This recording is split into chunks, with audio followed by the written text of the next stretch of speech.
Okay guys, so welcome to our another relaxed build and reviews. This time it is a Hy-Vee Fighter Influx by Mobile Suit of Alan Adams. First of all, the box have a neat printout of what's inside of it. Unlike this one, it's like a deformed version of what's in it.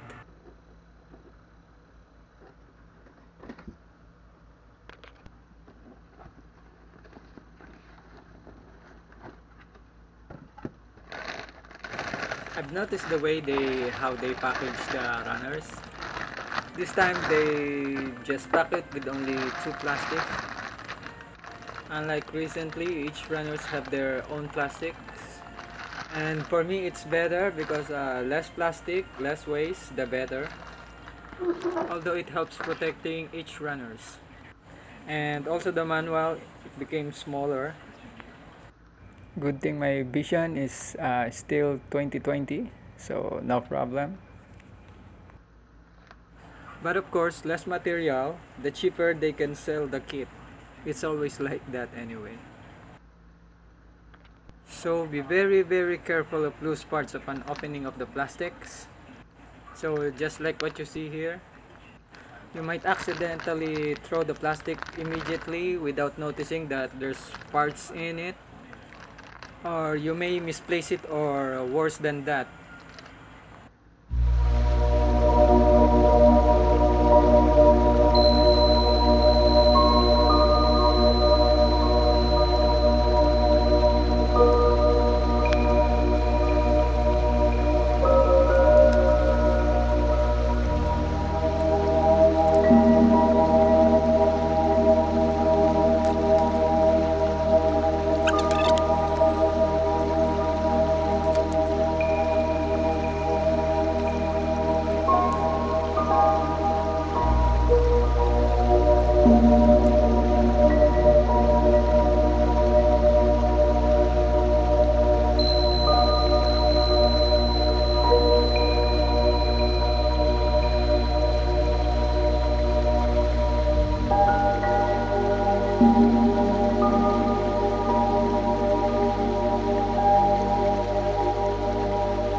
Okay, so let's have a quick recap of the problems that I've encountered building this bootleg Influx.